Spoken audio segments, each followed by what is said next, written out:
आज हम जानेंगे प्रेजेंट इंडेफिनिट टेंस के बारे में। प्रेजेंट इंडेफिनिट टेंस तब और तब यूज होता है जब कोई भी काम हमारी लाइफ में शामिल होता है। लाइफ में शामिल का मतलब है वो काम हमने अपने पास्ट में भी करा है, प्रेजेंट में भी करते हैं और फ्यूचर में उसके होने के चांसेस हैं। ठीक इस तरीके से, जैसे मैं स्कूल आता हूँ। अब मैं स्कूल पहले भी आता था, अभी भी आता हूँ और आगे भी आऊँगा। As a teacher I come to school daily. तो अब मैं ऐसे बोल सकता हूँ कि मैं स्कूल आता हूँ, मैं बच्चों को पढ़ाने स्कूल आता हूँ। तो इस तरीके से ऐसे ही मैं ब्रश करता हूँ, मैं सुबह टहलने जाता हूँ। सारे सेंटेंस जो इस तरीके से बोले जाते हैं उनका ट्रांसलेशन उनका ट्रांसलेशन प्रेजेंट इंडेफिनिट टेंस में होता है। और इस तरह के वाक्यों में ता है, ती है, ते है, तो हो, इस तरीके से इस तरह की चीजें आती हैं, उसको भी ध्यान रखें। लेकिन मेन चीज है जो काम आपकी लाइफ में शामिल है उसको आप प्रेजेंट इंडेफिनिट टेंस से बोल सकते हैं। अब इसमें सेंटेंस कई तरह के होते हैं, पॉजिटिव, नेगेटिव, इंट्रोगेटिव। तो सबसे पहले हम आज ले लेते हैं पॉजिटिव सेंटेंस को, प्रेजेंट इंडेफिनिट टेंस के पॉजिटिव सेंटेंस। चलिए लिख लेते हैं, POSITIVE, positive sentence. Positive sentences लिख लेते हैं। सकारात्मक वाक्य, इनको हिंदी में हम कहते हैं सकारात्मक वाक्य, यानी जिन वाक्यों से किसी कार्य के होने का बोध हो, मतलब जिससे पता चले कि कोई कार्य होता है, कोई कार्य आपके लाइफ में शामिल है, आप बोल सकते हैं। उसकी लाइफ में शामिल है उसके लिए आप बोल सकते हैं, किसी और की लाइफ में शामिल है उनके लिए बोल सकते हैं। अगर नहीं शामिल होगा तो वो नेगेटिव सेंटेंस हो जाएगा। ठीक, जैसे इसमें एक चीज का ध्यान दें आप, आई अपने लिए, और अगर ग्रुप में वी सभी के लिए बोल रहे हैं या दे के लिए बोल रहे हैं, ठीक, या कोई प्लूरल मीन्स होता है बहुवचन, संज्ञाएं हैं, अगर प्लूरल नाउन्स हैं, ठीक। अगर ये चीजें हैं, डूअर अगर ये हैं, करने वाले ये हैं, तो इसके बाद आप एक्शन और लगा लें। ये एक स्ट्रक्चर हो गया। इसके बाद क्या करेंगे? एक्शन के बाद फुल स्टॉप लगाएंगे। फुल स्टॉप मैंने बताया था तुमको कि जितने भी पॉजिटिव सेंटेंस होते हैं और नेगेटिव सेंटेंस होते हैं उनके लास्ट में लगता है फुल स्टॉप। इसका लोग ध्यान नहीं देते। फुल स्टॉप लगाना बहुत जरूरी है। फुल स्टॉप जैसे हिंदी में पूर्णविराम लगता है, अंग्रेजी में फुल स्टॉप लगता है। इस छोटी सी हिंदी को हम फुल स्टॉप कहते हैं। हमने तुम्हें यह भी बताया था कि इसकी स्पेलिंग क्या होती है और बताया था कहाँ यूज होता है। चलिए ये हो गया। अब इसी का ये एक स्ट्रक्चर है आपका, इसी से सारे सेंटेंस बन जाएंगे। अब इसी में अगर ही है या सी या इट या सिंगुलर नाउन्स है, एक वचन संज्ञाएं हैं, तो उनके साथ एक्शन में एस और ES plus full stop. Negative में भी फुल स्टॉप आता है, एक्शन में एस और ईएस का ऐड हो जाएगा। इट मीन्स साउंड ऑफ ज। इसका मतलब होता है बोलने में वो जा की आवाज आती है mostly, but not all the time. ठीक, इस तरीके से। तो ये मैंने आपको स्ट्रक्चर लिखा जिससे आप बहुत आसानी से सीख सकते हैं। जैसे स्कूल आना है, एक एक्शन को उठा लेते हैं हम, जैसे स्कूल जाना, गो टू स्कूल। ये कब बोलते हैं आप? जब आप घर पे होते हैं। यही अगर आप स्कूल में आ गए हैं तो कम टू स्कूल। अगर आप इसको स्कूल में कोई पूछे तो आप इस तरीके से बोलेंगे। ठीक, चलिए आप देख लीजिए। अगर अपने लिए बोलेंगे I come to school daily, मैं प्रतिदिन स्कूल आता हूँ। टू टीच माई स्टूडेंट्स, अपने बच्चों को, टू टीच माई स्टूडेंट्स, अपने छात्रों को पढ़ाने। इस तरीके से आप क्या बोलेंगे? I come to school to study. मैं पढ़ने स्कूल आता हूं। अब बात आती है, हम आते हैं। आप अगर ग्रुपली बोलना चाहें, we come to school to study. अब मैं टीचर स्टाफ की बात कहूं तो मैं बोलूंगा we come to school to teach. ठीक, ऐसे ही दे। अगर मैं किसी ग्रुप की बात करूं, you are the students of class 5, अगर आप कक्षा 4 के बच्चों की बात करें तो they come to school to study.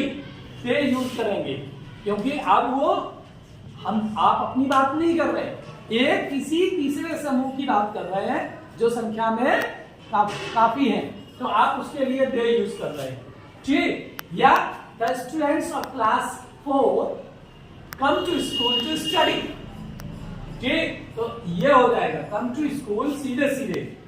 अब अंतर कहां आएगा, जब वह स्कूल जाता है।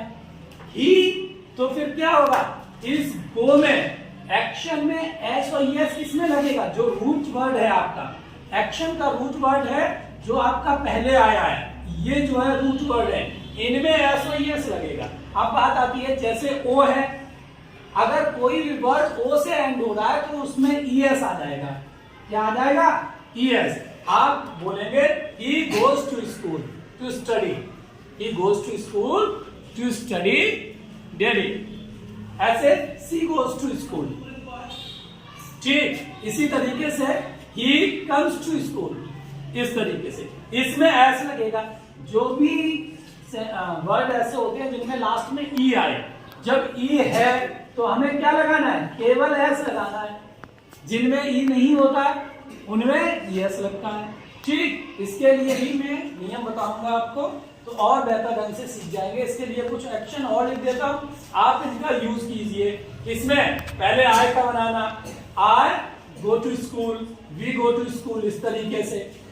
ठीक, इसी एक्शन को हम और बड़ा भी कर सकते हैं। ठीक, अगर बच्चों के लेवल की बात है तो आप यहां पे कर सकते हैं, I go to school to study, I go to school to study, इस तरीके से। या प्रतिदिन डेली लगा दें यहाँ पे, आई कम टू स्कूल डेली। ठीक, इस तरीके से। तो ये आप इसका यूज करके इन सेंटेंसेस को जब बनाएंगे तो आपको बहुत सारे सेंटेंस बनाना आ जाएगा और बोलना भी आ जाएगा। ठीक, अगर अब मैं बात करता हूं, मैं प्रतिदिन सुबह अपने मित्रों के साथ मॉर्निंग वॉक पे जाता हूं, तो आई के लिए बोल रहा हूं, एक्शन ही बोल रही है। गो फॉर मॉर्निंग वॉक, सुबह मॉर्निंग वॉक के लिए जाना क्या होता है, go for morning walk, go for morning walk with my friends, with my friends, I go for morning walk with my friends. यही अगर हम ही की बात कर दें तो ही गोज हो जाएगा, गोज साउंड ऑफ ज की आवाज लगाएंगे आप, goes, he goes for morning walk with his friends, okay, इस तरीके से। इसी तरीके से और बहुत सारे सेंटेंस आप बोल सकते हैं। जैसे मैं सुबह 7:30 बजे अपना नाश्ता करता हूं, तो आई टेक ब्रेकफास्ट। सुबह का नाश्ता क्या होता है, take breakfast. I take breakfast at 7:30 o'clock, 7:30 बजे। 7:30 बजे का हमने बताया आपको, 7:30 o'clock बोलेंगे। अगर कोई भी घड़ी का टाइम आप बोले उसके पहले एट लग जाता है, तो आई टेक ब्रेकफास्ट एट 7:30 o'clock। मैं खेलता हूं, आई प्ले।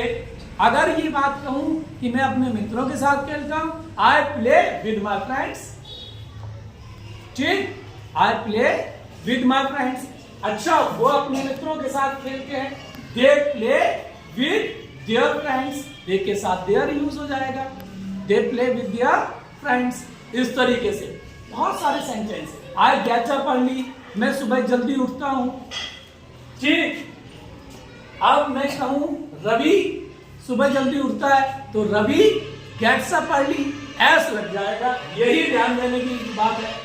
सिंगुलर हो तो एस यस लग जाता है, प्लूरल है तो कोई बात नहीं, सीधे एक्शन का यूज कीजिए। ठीक, रवि गेट्स अप अर्ली। अगर मैं कहूं रवि सुबह जल्दी 4:30 बजे उठता है, तो Ravi gets up early in the morning at 4:30। Clear? अगर मैं कहूं सोनाली सुबह जल्दी जागती है, सोनाली जागना wake up, Sonali wakes up, Sonali wakes up early in the morning. इस तरीके से तो बहुत सारे सेंटेंस हैं, आप एक्शन समझ लीजिए। कुछ एक्शंस में यहाँ पे 3 लिख दी थी, जैसे attend the class, attend the class, कक्षा में शामिल होना होता है attend the class, I attend the class, अगर आप अटेंड करते हैं। लेकिन अगर कोई ही अटेंड्स द क्लास, ऐसा हो जाएगा, ही अटेंड्स द क्लास। इस तरीके से आप बहुत सारे सेंटेंस बना लें। 3 एक्शन मैंने लिख दिए, कुछ एक्शन में यहाँ पे लिख दे रहा हूं, ध्यान से देखेंगे। Play cricket, I play cricket, we play cricket, they play cricket. लेकिन अगर ही की बात आएगी, ही प्लेज क्रिकेट। ठीक, सिंगुलर नाम, मोहित प्लेज क्रिकेट। इस तरीके से एस लग जाएगा। अगर इनके साथ बोलेंगे ऐसे और यस, इनके साथ बोलेंगे सीधे एक्शन लिखो, हो गया। नेक्स्ट एक्शन है ब्रश द टीथ, दांतों पे ब्रश करना, ब्रश द टीथ। टीथ होता है सभी दांतों के लिए, और इसका सिंगुलर होता है टूथ। क्या होता है? टूथ। ठीक, आई ब्रश द टीथ। ठीक, इन द मॉर्निंग, कुछ भी बढ़ा, जितना भी चाहे उतना बढ़ा सकते। नेक्स्ट एक्शन है, आप क्या करते हैं, टेक ब्रेकफास्ट, टेक ब्रेकफास्ट, सुबह का नाश्ता करना, टेक ब्रेकफास्ट। ठीक, ब्रेकफास्ट और ब्रेकफास्ट दोनों तरीके से आप बोल सकते हैं, बोथ आर राइट उच्चारण में। ठीक, अब टेक होता है, ईट क्यों नहीं होता? ईट ब्रेकफास्ट नहीं बोला जाता, क्योंकि ईट तब और तब यूज होता है। आप ये कहें मैं बिस्किट खाता हूं, तो आप बोलेंगे आई ईट बिस्किट्स, क्योंकि बिस्किट सीधे खाते हैं। ब्रेकफास्ट क्या है? ब्रेकफास्ट कोई चीज का नाम नहीं है। ब्रेकफास्ट में क्या होता है, आप चाय खाते हैं, बिस्किट्स खाते हैं, नमकीन खाते हैं, तो ब्रेकफास्ट एक खाने का नाम हो गया, वो कोई चीज का नाम नहीं है। इसलिए उसके पहले टेक यूज होता है या हैव यूज होता है। आप हैव लंच कह सकते हैं, आई हैव लंच, मैं दोपहर का खाना खाता हूं, आई हैव लंच, इस तरीके से। Okay, next I have dinner. Have use बहुत ज्यादा होता है आज की डेट में, most of the people are using have का यूज कर रहे हैं, और हैव का यूज आप भी करें, आई हैव डिनर। लेकिन अगर टाइम बताना है तो एट करके बता दे, एट 9:30 बजे करते हैं तो at 9:30 o'clock, I have dinner at 9:30 o'clock। I go to bed, मैं सोने जाता हूं। बिस्तर लगाना क्या होता है? पहले तो आप बिस्तर लगाते ना, मेक द बेड, बिस्तर लगाना, मेक द बेड, पहले आप बिस्तर लगाते हैं, आई मेक द बेड। लेकिन अगर भाई है तुम्हारा, तो my brother makes the bed, मेरा भाई बिस्तर लगाता है। कभी कभी आप लोगों के काम बटे होते ना, कुछ काम भाइयों के, कुछ काम बहनों के, इस तरीके से। तो कभी कभी भाई ऐसे बोलते हैं, माय सिस्टर्स कुक्स फूड, या आप बोलते हैं my brothers goes to market. ठीक, बाजार जाता है, गो टू मार्केट बाजार जाना होता है। ठीक, गो टू मार्केट क्या होता है? बाजार जाना, बाजार जाना, गो टू मार्केट। ठीक, किसी जगह पे जाना, गो टू पीलीभीत, पीलीभीत जाना। लेकिन अगर मैं कहूं पिकनिक पे जाना क्या होता है, तो पिकनिक पे जाना गो टू पिकनिक नहीं होता, वो होता है फिर गो ऑन पिकनिक। क्या होता है? Go on picnic. पिकनिक पे जाना होता है go on picnic, PICNIC, picnic. ठीक, अगर यहीं पे अगर हम कहें सुबह टहलने जाना या शाम को टहलने जाना, सैर पे जाना, तो क्या हो जाएगा?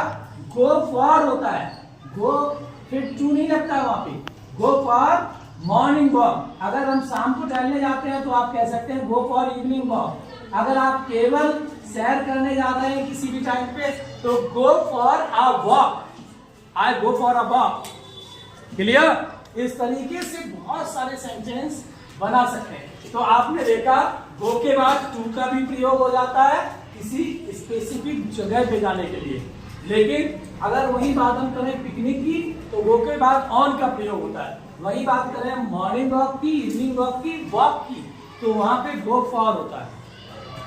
इन्हीं चीजों का याद रखना है। एक्शन कुछ चीजें आपने सीख ली और बहुत ज्यादा टफ नहीं होता है। सुबह से शाम तक जितने काम करते हैं 100-200 काम आप सारे सीख लीजिए, अंग्रेजी बोलना शुरू।